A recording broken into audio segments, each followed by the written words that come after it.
Oh, she's in the, yeah. I see her name in the entry.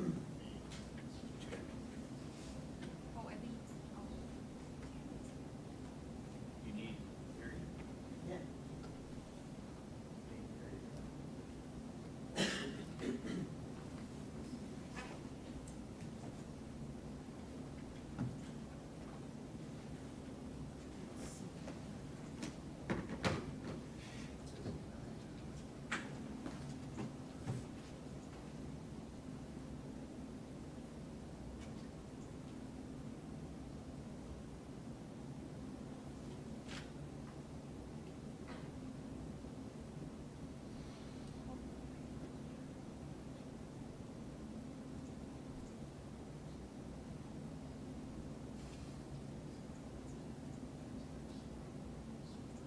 yeah, I'm ready to hear it.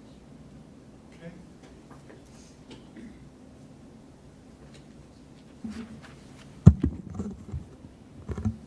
Good evening. 7:06, Tuesday, May the 6th, 2025. Calling the meeting of the Rules Review Committee to order on this Tuesday. First item on the agenda is the approval of minutes from previous meetings, which are in your packet of 10/13/2021 and 3/31 of 2025. A motion would be in order to approve those minutes. There is a motion from Tierney, a second from Martins. Any further questions or comments with regard to the minutes? Hearing none, all in favor of said motion, say aye. Aye. Opposed? Motion is agreed to, and the minutes of those meetings are approved. Discussion on possible action on the revised Rule 5 Order of Business of the Common Council. That is in front of you. We'll take up that with regard to some of the revisions. But is there public, before we proceed, is there public comment with regard to any of the items on the agenda before you this evening? We can allow public comment at this point in time. If there's someone in the audience that would like to give public comment, could you please give your name and address, please, for your public comment? We do appreciate your public comment. Thank you, Mr. Chair. Tom Killian, 133 East Thomas Street. Wausau should strive to be a shining example in terms of civic best practices and protecting residents' rights, including verbal and nonverbal speech. I asked the committee, what is the quality of information you are relying on today to make these important decisions about speech and behavior? On page 41 of the meeting packet PDF in yellow is an example provided to you of rules of decorum from the town of Yakult, Washington from 2011 for Wausau to emulate. Did anyone vet that town's history and reputation on free speech? The town was highlighted in the press for its lawsuit trying to shut down the speech of Washington State Auditor's Office for stating in an audit that the town violated Washington's competitive bidding law and skirted ethics rules. The auditor's statement was in 2011, that same year the town passed its decorum rules. For your awareness, the related article from a local paper is titled, "Agency Says It's Immune from Yakult Suit." The article states, lawsuits intended to restrict free speech are illegal in Washington under an enhanced anti-SLAPP statute passed in 2010. A judge dismissed Yakult suit. And exactly what legal analysis are you relying on? When I looked over the packet, I could not find one. As recently as October 2024, a federal appeals court struck down the public comments policies of a school board, stating that its rules banning abusive, obscene, or personally directed comments blocked protected speech and were not applied uniformly.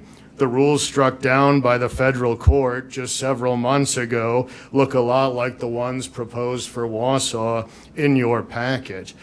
I respectfully suggest that committee members reach out to civic and legal experts such as the ACLU, Foundation for Individual Rights and Expression, or Institute for Justice to better learn about related best practices and constitutional speech rights. Perhaps one would present to the committee that would be really meaningful for our community. I hope the committee takes more time to learn about these important issues so that Wausau can be a shining example and not another town of Yakult. Thank you. Thank you. Thank you for your comments. Then moving on to the number 3, discussion and possible action on the revised Rule 5, Order of Business, the Common Council. So in front of you, in your packet, you have some possible corrections to Rule 5, Order of Business. And this is the topic that we can chat about and talk about this evening, make revisions as such, add to, or make modifications to. Again, this is the committee that's going to be revising the rules to the best of our ability, and this may be a slow process, but I think if we talk about it and talk it out, we are specifically speaking to Rule 5, Order of the Business. That was always somewhat of an issue in our history, and this is a little revision that is coming to you this evening. With regard to Rule 5, Order of Business, you notice going down, number 6, communications recommendations from the mayor is struck. Reports of city officers, that line is struck. Number 9, unfinished business from previous meetings is struck. A revision to line 12 is just instead of the word new business, it's just resolutions and ordinances. Comments and suggestions from citizens follow that. But then with regard to all ordinances, part of ordinances, conflict repealed. Any comments with regard to the striking or adjusting the wording that you have in front of you? Yes, Alderperson Tierney. Thank you, Alder Gisselman. Who struck these and where did those strikings originate? Well, I think this with a little bit of a meeting report, number 6, I think, is something that has never really been used. I think the clerk and the city attorney can maybe speak to some of these also, as well as unfinished business from previous meetings. Those line items were really never, in my time here on the city council, those lines were never used as such. So I think we're just trying to work into the rules somewhat of the working that we have at the current time. Okay, I understand. But it's up to this group, so feel free to comment. Thank you. I understand that communications and recommendations from the mayor hasn't been utilized very often, but as I'm new again to so much of this, and I hear that so many things are based on past practice, I did do some reading, and I looked at the Wisconsin state statutes. May I give a copy of this to the committee members? Of course. Thank you.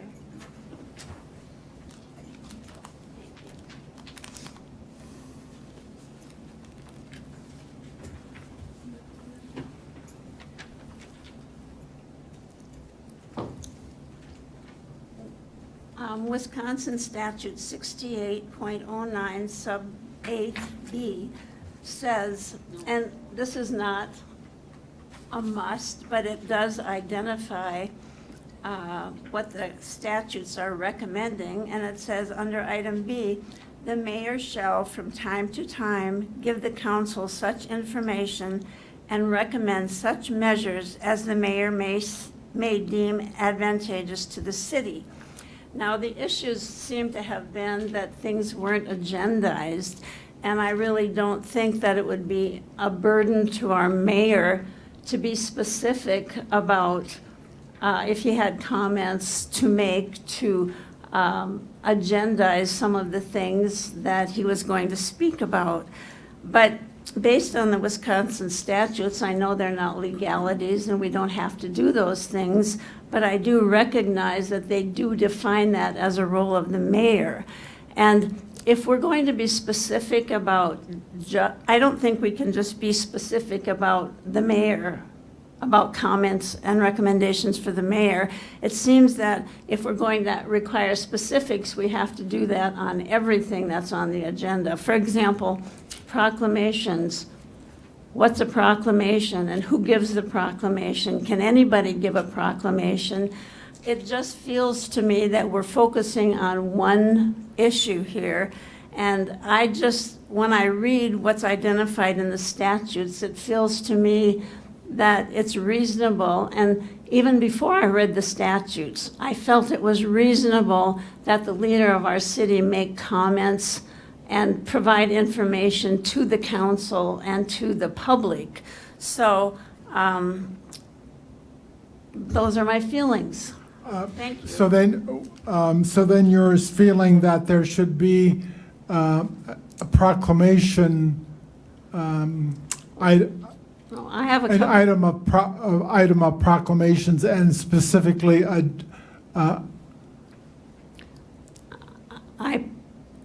I feel that the comments and recommendations by the mayor's section should be left on the agenda, and that I would ask that our mayor provide some specificity about what he would be talking about. And if we're going to require that of the mayor and that section on our agenda, we need to require that about anything, specifics about anything, because we can't do it for one and not for everyone. So for specifically comments from the mayor, sort of that becomes a specific issue, not issue, but a specific statement agendized as part of the agenda of that meeting. Well, I was listening to the meetings and to the objections to that being on the agenda. And what the objections were was that there was nothing specific as to what the mayor was going to say. So if that means agendizing the whole thing, then if he wants to put a couple comments about what he's going to speak about, I would think that wouldn't be a burden for him. But I do think it's important that our mayor be allowed to make comments and recommendations. Thank you. I think we can wordsmith that. I think that we can wordsmith that addition to that line with regard to comments and suggestions from the mayor as to the specificity of the specific items that he wants to comment about. All right, thank you. Thank you.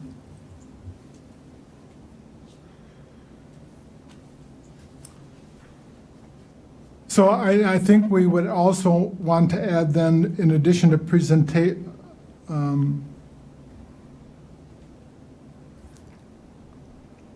so that, for instance, after number 2, we would add that specificity with regard to proclamations, and then what we now see as number 6, communications, as to also the specificity of the comments and suggestions. Okay. Right, and if there's anything else that our city attorney felt we needed to be specific about on the agenda, whatever she recommended, because as I indicated, I don't think we can request that of one thing and not all of them, so. Yeah, and I think it's important to remember that this is the order of business, not items of business. Okay. So the agenda wording is completely different. That needs to comply with the open meeting law. This is just the order in which you're deciding to take up business. Okay, So in other words, you're not going to do the roll call and the Pledge of Allegiance at the end of your business meeting.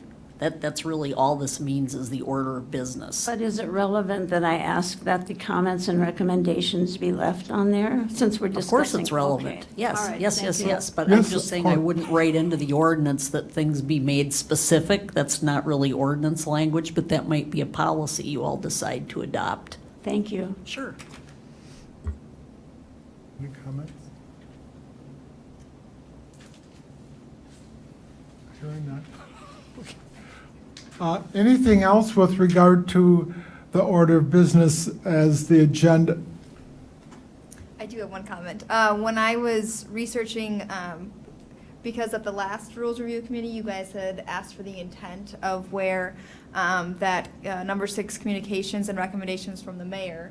And I don't know if you saw, and I believe it was when the council adopted their standing rules in 2008, in the resolution that authorized those rules, it said that there was a recommendation from the League of Wisconsin Municipalities that set out that preferred order of business for municipalities to follow. So I think that's where we generally got this whole list of generally 13 items, where previously I think there were only 5 or 6 in the rules that were adopted in 2006. So I think that was the intent of when it was implemented, was to follow the practices of the league.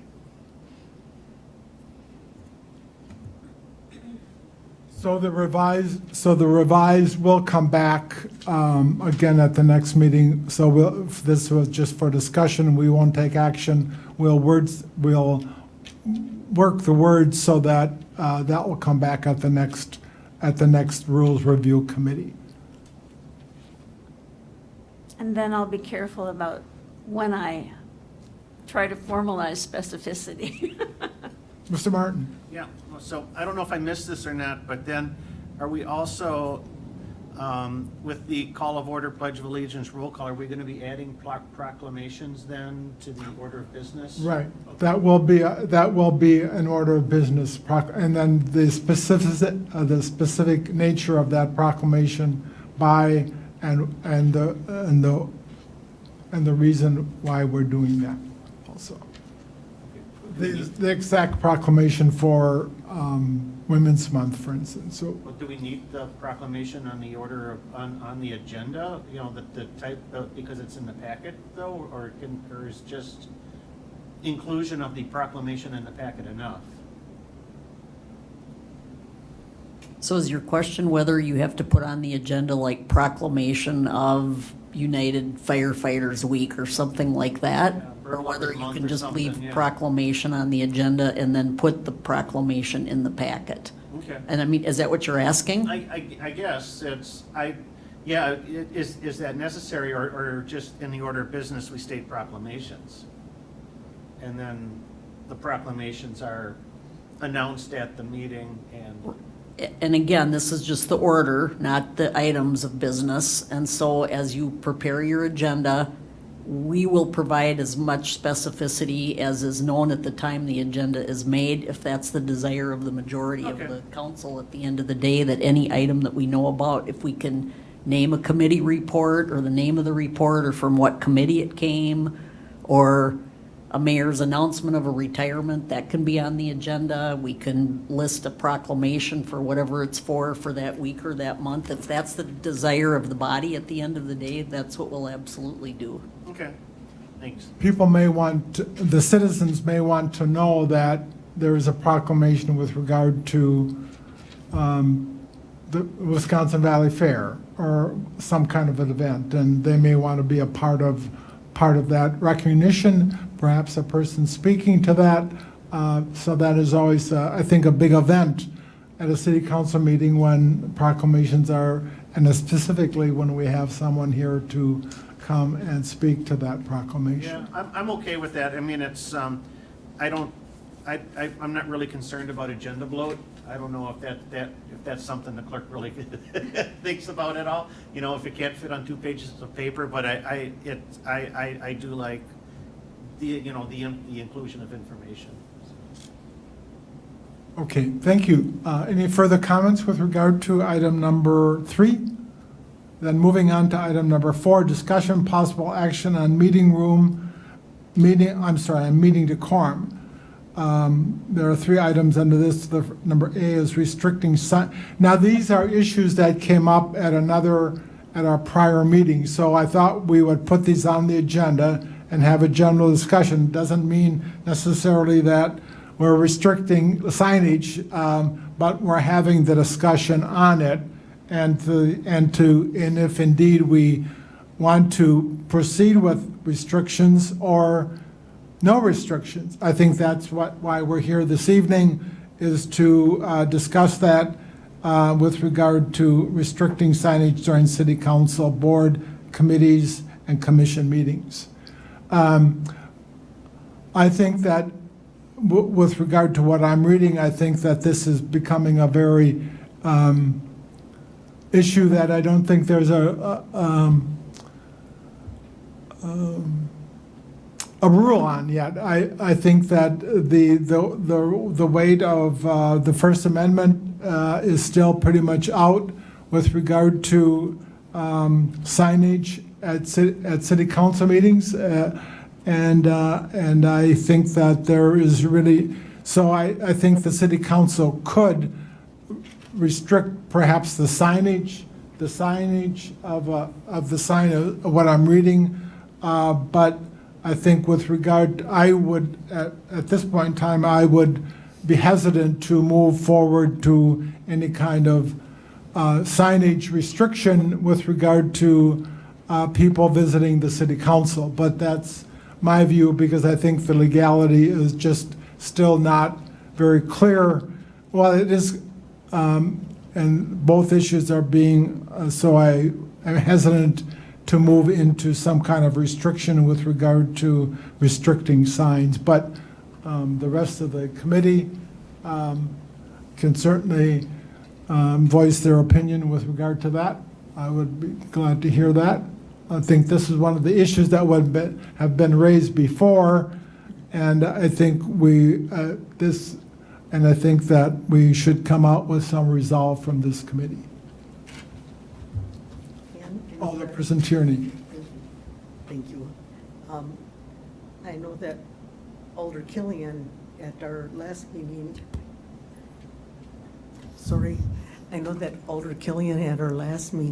was concerned about freedom of speech with limiting or not allowing signs into the council meetings. Is that a violation or no? That's a really broad question that would need to be fully researched and updated, which I was not asked to prepare for this evening. And with regard to the other items you have on for here too, we have polled all other cities at other times during other terms. I can certainly update that, but as Gary mentioned, this is your time for discussion as to what you want and don't want. And then as you give me direction as to what you want to see or not see, I'll find a legally possible way to do it. Okay, thank you. Mm-hmm. Yes, Alderperson Killian. Now, I understand that freedom of speech has a lot of questions and limitations and so forth and so on, but it's my understanding that signage is considered an important part of freedom of speech.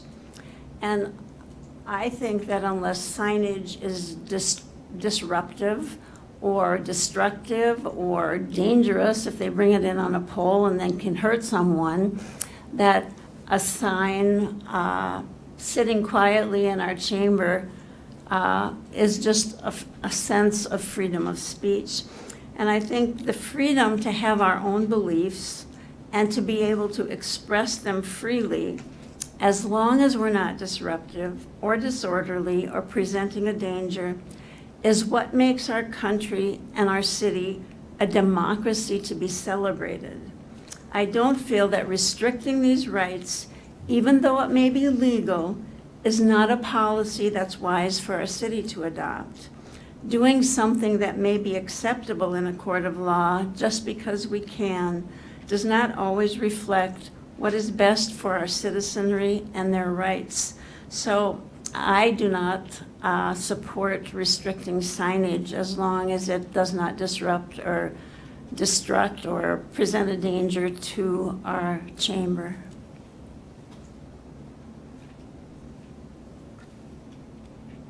Any further comments?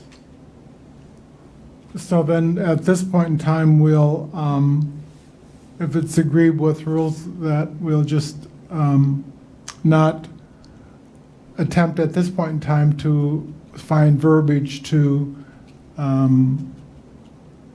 restrict signage at this point in time for the, during the city, for the city council. Is that correct? Am I assuming that? The next item is creating a statement to be stated during the meeting and/or placed on the agenda. And you have in your packet the Wausau School District statements with regard to the mission, and then follow that by the City of Wausau statements with regard to the mission and the mission of the city, and then that follows. That's in your packet with regard to that features the Wausau School District as well as the City of Wausau potential statement.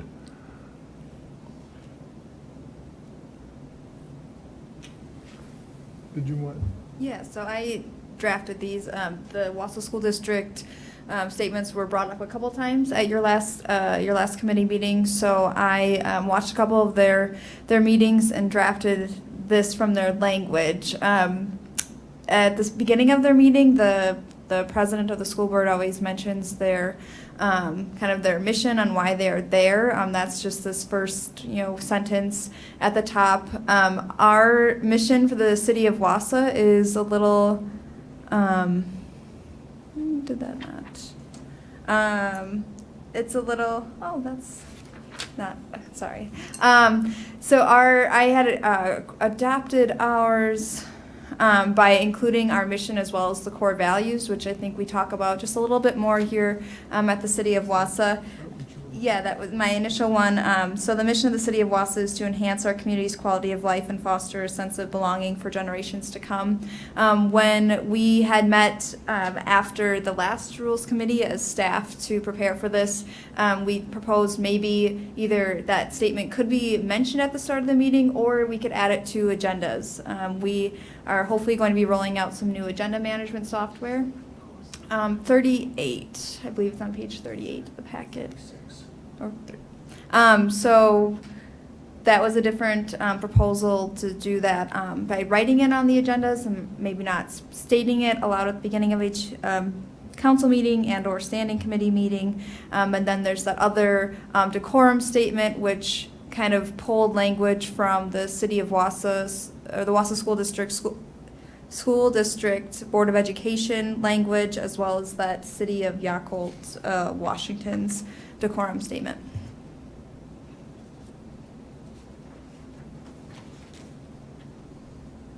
Comments? What we were trying to get at would be some kind of a statement, that can be perhaps even attached within the letterhead of the city council on top of the agenda, so that this is always in front of everybody who looks at that agenda with regard to the mission of the city of Wausau. Is that agreed upon then? That this is something we should? Yes, Michael. Yeah, I think it's a great idea that we have some sort of statement before public comment, and I think that's the statement that the Wausau School District uses is something that I remember in the last meeting that I alluded to. The statement that we found here for Yakult, Washington, I guess this one kind of feels like it came out of left field a little bit. Was there any specific reason why we picked this one over the other thousands of communities that might have similar statements? Or? I'm not sure that it came out of left field. It was just one that seemed to be, that I think I was looking for some kind of a sample Okay. And I think this is one that sort of came to me.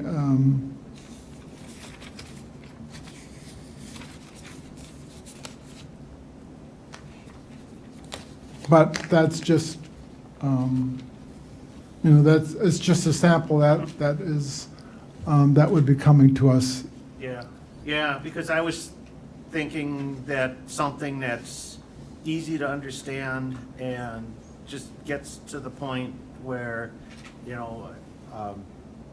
people that deliver public comment, address the chair, know, I don't know what the best word is, hostile language and, or threatening language, and kind of, leave it at that. That's why I kind of like the simplicity of what the school district said, more than what the other one. But I think it's definitely something that could be worked on, and maybe not streamlined a little bit. Because I think the school district has some of those elements that, that is always repeated in Yeah. front of every public comment, 3 minutes. 3 minutes, and then they, direct your comments to the board, not staff or other participants. And, they just, I guess it just seems a little bit more elegant. So you favor some of the wording of the school district? Okay, thank you. Yes, Alderperson Killian. I know that we've in the past talked about disruptive and disorderly behavior.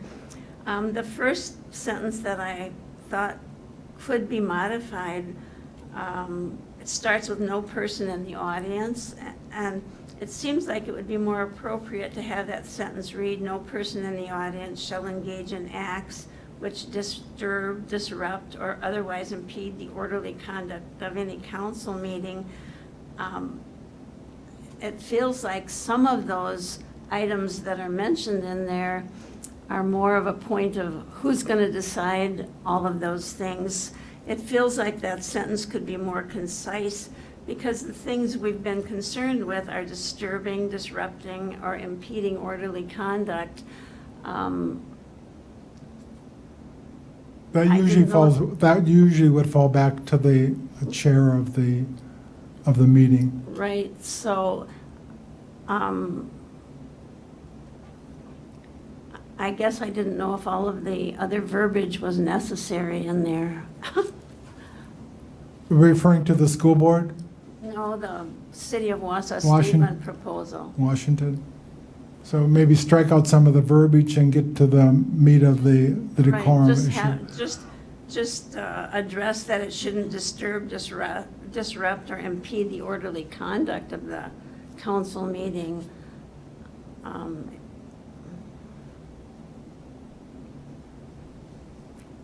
See where it says, no person in the audience shall engage in disorderly or boisterous conduct, including loud. I mean, aren't those things disruptive? Why do we need to have all of those adjectives in there? I just thought it was more precise to do it the other way. To clean that up a little bit? Yeah. Okay, Take thank out you. some of those examples. Okay, thank you. Mhm. Anything further with regard to, I think that sort of is the number B and C are sort of wrapped into, with regard to the mission statement, so to speak, that statement that should always be attached to the agenda, as well as the somewhat of a briefer report with regard to the comments that should be read before public comment. Alder Gisselman? Yes? One more. There's another sentence in there. The second is regarding the area stated before public comment, again related to free speech rights. The sentence, people addressing the council shall not engage in any disorderly conduct that disrupts or otherwise impedes the orderly conduct of any council meeting.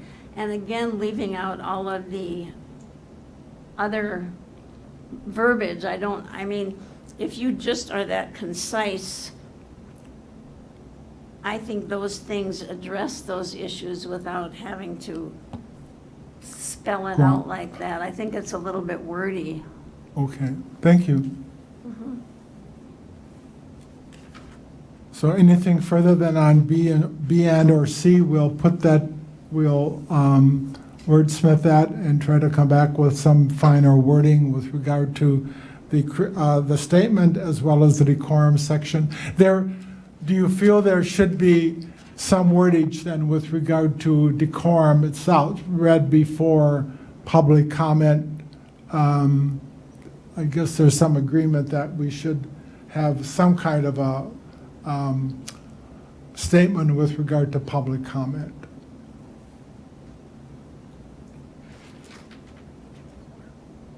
Pardon? Well, a briefer statement with regard to decorum.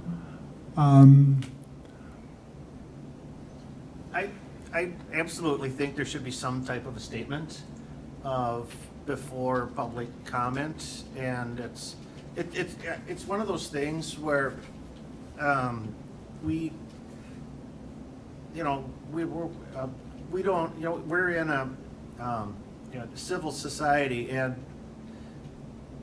people may not, they want to engage in with the workings, the workings here, but may not always understand the, how things go, how that whole process steps through, and feel like that behavior that you see in other forums is acceptable in places like this where we're trying to get the city's work done. So just that constant reminder, it doesn't have to be long, because like I said, like we said previously, we can kind of smith things down a little bit, make it a bit more concise, but that's just that reminder, just like, we have the signs up there with our core values and mission to help keep that top of mind. And, this is not a circus, this is business, and we have to engage ourselves in an adult manner in order to get the work done here. Thank you. Yeah. Do we currently have rules of decorum outlined in Rule 19 of the City Council rules? And doesn't it state that Robert's Rules of Order will govern council and committees? Robert's Rules of Order does govern, yes. So essentially, we're saying we're not satisfied with those rules of decorum, or? The Roberts Rules is a default. If you don't have a rule in the ordinance regarding a topic, then you look to Roberts Rules Oh, I for an see. interpretation. But you can legislate anything you want into your rules. Okay, thank you. And a lot of cities do have very lengthy, strict decorum rules and actually impose forfeitures on their members for violations of them as determined by the body. So they Okay, hold one another accountable. I misunderstood then. Thank Okay. you. Okay, we'll come back with finer words with regard to that. The next item, number 5, were these weren't. I think these came at discussions in the clerk's office with regard just to how things flow to the city council. Discussion on what is included in the common council packet and deadlines for inclusion in the packet. I think what affected me was some things coming into the packet like the day before the city council meeting. I'm not sure that happens. I'm not meaning to point fingers or whatever, but it just seems to me that puts an undue strain on not only the clerk's office, but I think that I think if the city council knows that at 4 o'clock on a Friday, that's the packet that you're going to be seeing on Tuesday, for instance, is something that we should be thinking about, because I think that's fair to the clerk's office as well as fair to the city council. But I just needed to hear, what this committee feels about that, because I think that is something that could perhaps be written into the rules, because I think there's been some confusion about that, and I wanted to start that discussion. Yes? I agree that I think we need to have a hard stop at some point. We're sometimes getting things 4 hours before a council meeting. I don't see it until I come into this council meeting because I still work an 8-hour day and come directly here.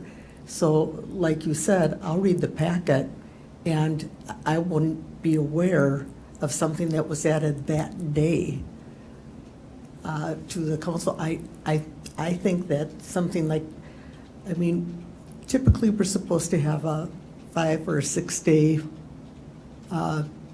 Rule, right. right out there.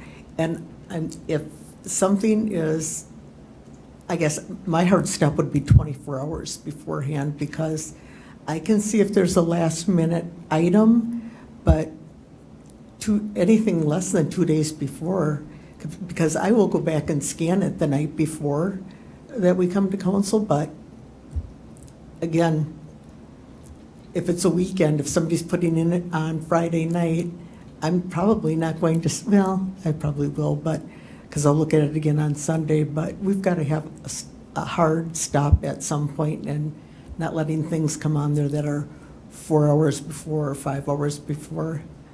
Thank you. Thank you. Further comment? Mr. Martin? Yeah, so the 6-day rule, does that pertains specifically for agenda items, but not for packet information? Reverse. It's 7 days to get your resolutions and ordinances filed in the clerk's office, and it's 6 days to have packet materials prepared for distribution. Okay. The 6-day rule applies for the preparedness of packet materials. But sometimes, I've seen that, you know, a lot of times when we have that late information added to the packet, that's typically information that has come up in conversations with alders and staff, so it's been made public to the rest of the council before the meeting. So would that, if we adhere to the rule, would that mean that we wouldn't be able to get the latest information in our packet if there's been something that's, you know, say like an alder requested an additional piece of information and they want to share it with the rest of the body? Would that prohibit the clerk from doing that? Yes, that would. If we would have that hard 24 hours or Friday at 4, or 6 days, that would, The 6 days would be, we would need stuff by Wednesday. You know, the packets would have to be locked by Wednesday. And our lock could change in 6 days. and city council people do their own research, knowing the agenda. I think we would have, that could easily be dealt with by emails from a certain city council person, or I guess I would have to think about that. I may be changing my mind on that. Yeah.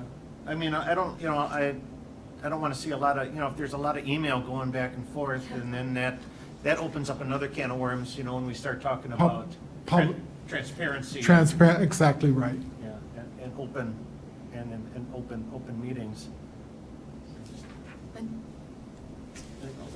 Yes, Thank you. Alderperson Tiernan. Thank you, Mr. Chair. Thank you, Mr. Chair. I understand what you're saying, Alder Martins, but I still think that something coming out, you know, within 24 hours of the meeting, it's not necessarily known by everybody or had a chance for everybody to look it over.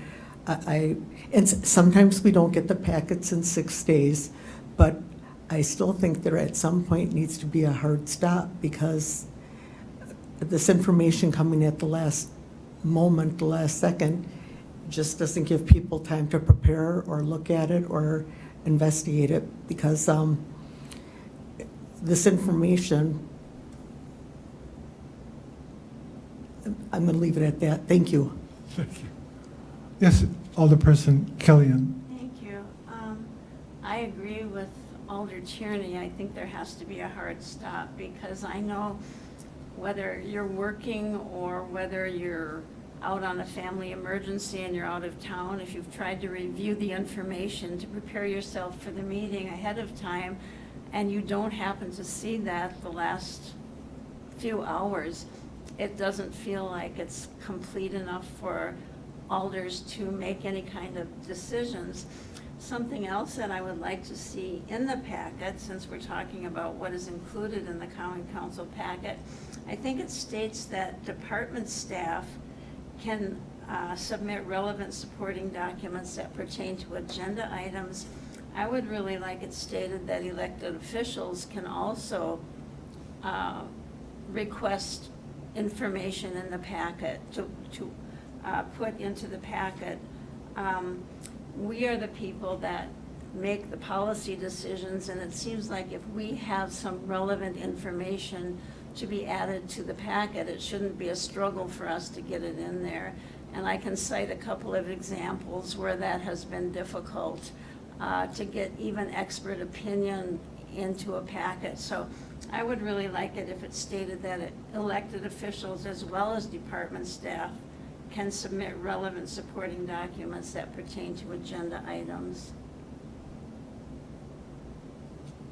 Is that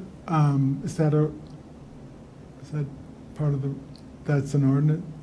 No, and that currently is not part of our current procedure, which is why I asked for this to be on the agenda because that has come up a couple times where different alders have requested information to go in the packet, and I do think it would help to have kind of that standard procedure, and it's in those conversations previously. It's come up where I'm trying to think how to word this, where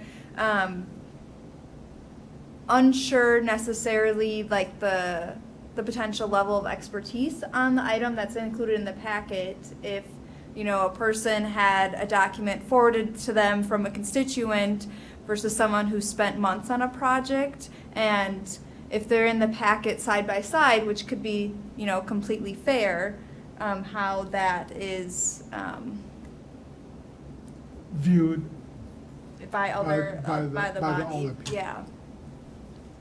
I could give an example. I know two of them that I think of specifically is when the humane officer position came up, and there was expert testimony from vets that I wanted to get into the packet. It was difficult. I mean, it was a real process to get those entered into the packet, and I think they were extremely relevant to the decisions that were made. And there were a couple of things that happened a couple of years ago. I know regarding toxicology, I won't go into the specifics of it, but I know it was extreme expert testimony, and it was Citizens for a Clean Wausau is what it was, and they were not allowed to present an expert testimony from one of the best experts in the country. So in order for us to present that testimony, we said, no, you can only present, they said you can only present for 3 minutes. So in order to get that presented to the council, instead of being able to submit that expert testimony, we had to have every member of CCW talk for 3 minutes to present part of that testimony. And it's much easier and much more expeditious, I think, for you in the clerk's office if you know that someone is an alder and has expert testimony, that it's okay for them to submit it to the packet. I would think that would expedite everything, and just an opinion. That's a procedure, that's a procedure issue. Right? Yeah, right. Just making sure that, I think with all this, that we all have the same expectations on when you guys expect to have packet materials by to make your decision, as well as knowing that that's also working kind of backwards with staff in City Hall, where, okay, if we need this by 7 days, it needs to be here by 5 days, or 9 days out, and so on, that, after our council meeting last Tuesday, I was sending an email out on Wednesday for people to have stuff ready by today. I think it was end of day today for the council meeting next week. And so when you have meetings every other week, pretty much, that timeline it's a really quick turnaround between committee meetings and council and making sure that everything gets to where it needs to go in that quick turnaround. And so that's why I'm kind of seeking this feedback for us internally on what your expectations are, as well as what staff should expect you guys want to see. Yes, older person. Thank you. That's, I get, one of the reasons why I did a hard stop like 48 hours before, because I don't know what's going to be on that agenda until I receive it. So if I look at the agenda and I go, this is something that is a big deal to me, and I do want to add some information, expert opinion information to support my view on this. And I know you have to get it out 6 days, but I don't have the opportunity to include information at that time because I don't know what's going to be on there. And that's why I had the hard stop go 2 days before, so that 48 hours before, so you still have that So- ability to. So there's some level of time between when the agenda is announced and your response with regard to some documents or resources that you want to share. Thank you. Mr. Martin.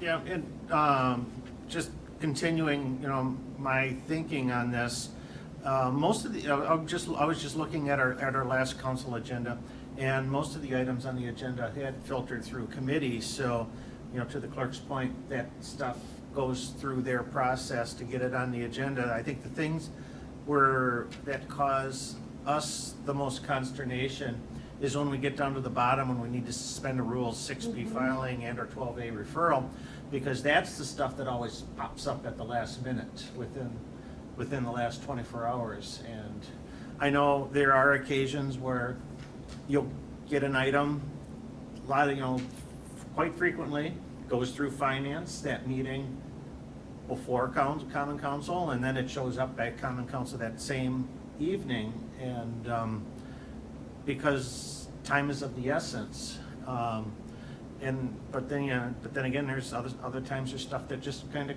comes right out of the blue, and that's it's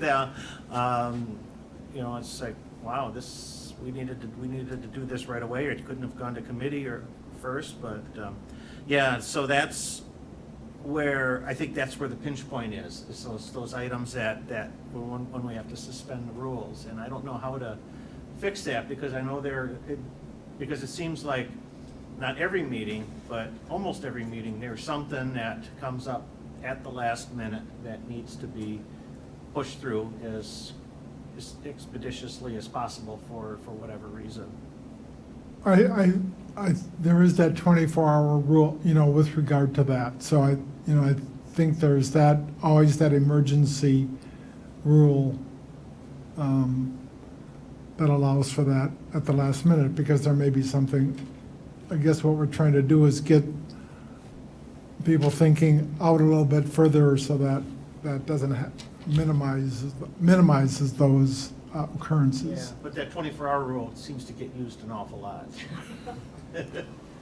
Alderperson Tierney. Thank you. And I think there can be exceptions. For example, we'll have something on Finance Committee, and they'll need it approved and go to City Council the next day, because if they don't get it in by a certain time, we may not get that grant, or things of that nature, where I can understand that level of emergency, so that we're not missing out on a grant, or something that is definitely within the city's best interest. But there's a difference between something like that and something that gets added on 6 hours beforehand. That's not time sensitive. So I think we'll work on some kind of wording with regard to the hard stop, specifically speaking to the, I'm not sure that, unless you want that as a specific item on the agenda for the next meeting with regard to that, but I think the agenda item specifically spoke to the packet itself, and I think that's what I'm trying to get at with regard to the Friday or the 48 hours or the hard stop somewhere in there with regard to the packet being complete. With regard to the with regard to things coming up, very quickly, I think that would have to demand a separate agenda item.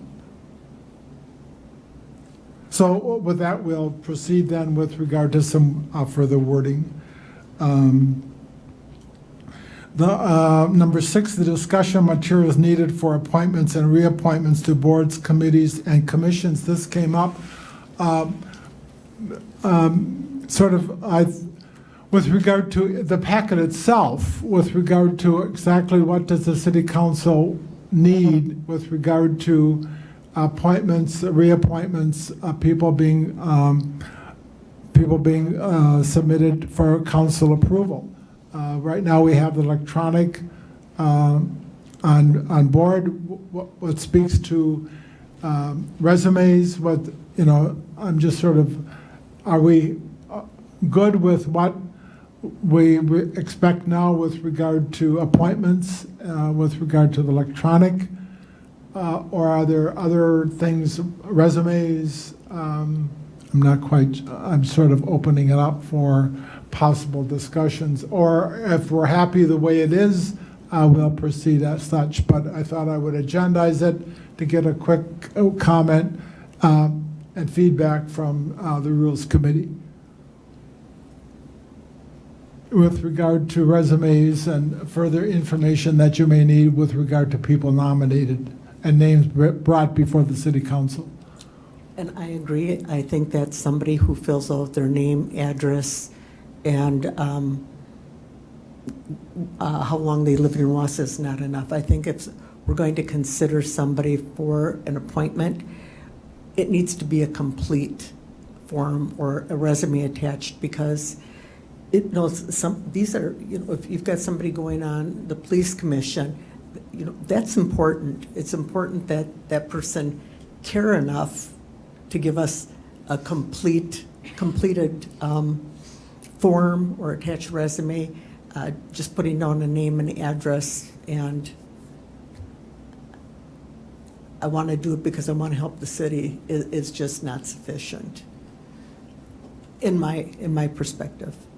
Yes, Alderperson. I don't know if this is something that can be required, but I know with one of Mayor Denny's appointees, there was some negativism, and then he presented himself at the council, and everyone said, yeah, he's a great guy. So I don't know if that kind of, once we get a resume of someone that we feel is appropriate, whoever's doing the appointing, if having them present at council to discuss themselves rather than just voting on a piece of paper or an electronic submission. I mean, I know that was really helpful to me to hear from the person themselves about why they wanted the position and about their background and so forth. Yes, Martin. I'm just going to add that I like the electronic form because it collects the information I like to see, name, their brief history, where they're currently working, why they want to serve, and I think that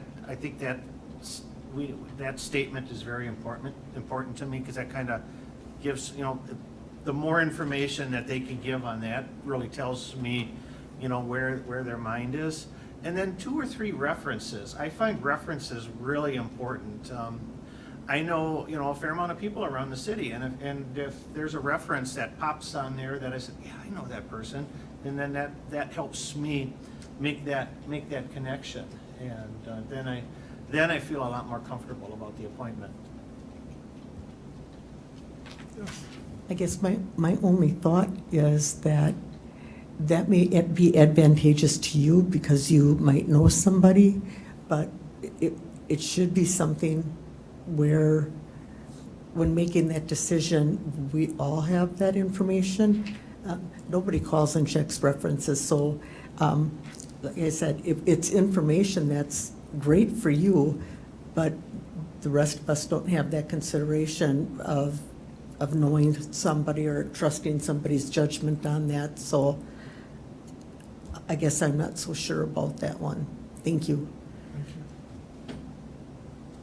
So I think we have so we'll try to figure out where this might fit into the,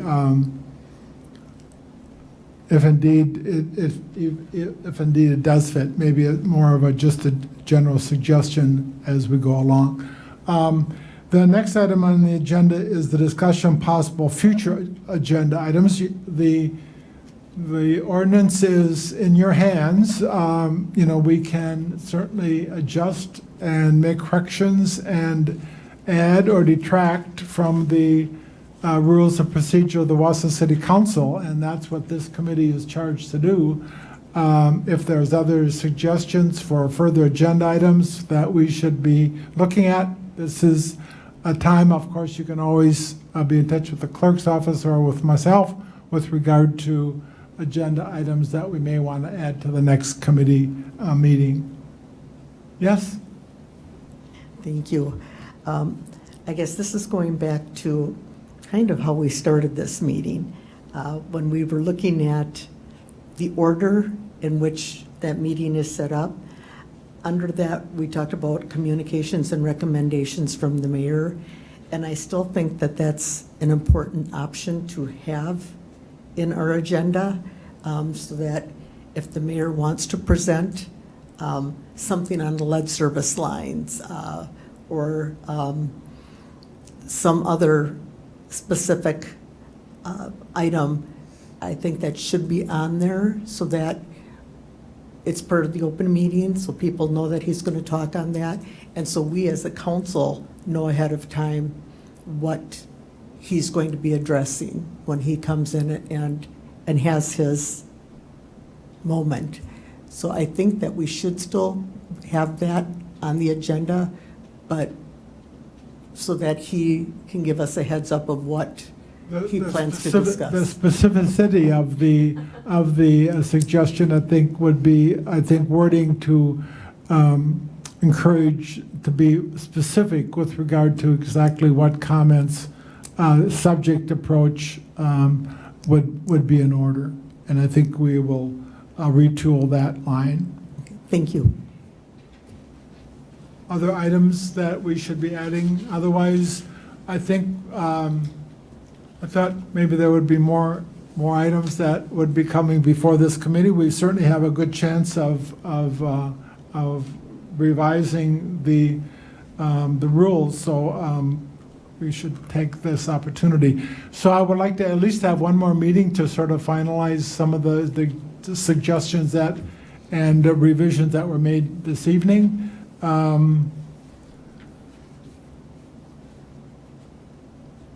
Is the meeting, was this convenient, the meeting after the economic development meeting in June?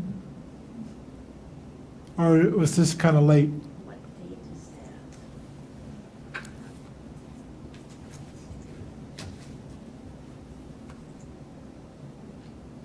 While you're looking for that, Mr. Chair, may I mention a reminder Go ahead. that the resolution that created the Rules Review Committee as a subcommittee of the Common Council then has you reporting your recommendations to the Committee of the Whole. Right. And then the whole committee, the council meeting as a committee could discuss those changes again and would then make the final recommendations to the council. So as you're planning your timing, just be aware of that. Can I ask a question? Then? Sure. How is the committee of the whole called? Is it automatically coming from this, or does it still take two alderperson? Or the mayor or the council president. Okay. That's right in the rules too. Right. Yeah. Thank you. It looks like the Economic Development Committee is meeting on Tuesday, June 3rd. June 3rd. like another stacked day in the city of Wausau.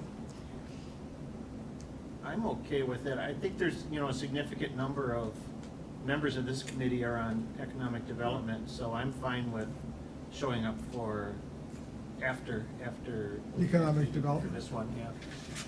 Okay, we can plan on that then. Okay, thank you. Thank you very much. A motion to adjourn would be in order. There is a motion, and there's a second. We stand adjourned. Thank you very much.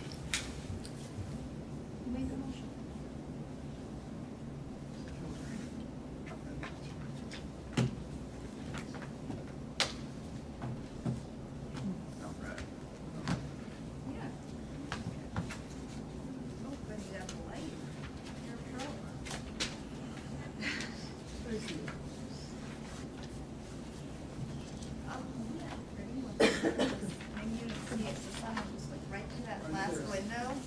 There's 4 options.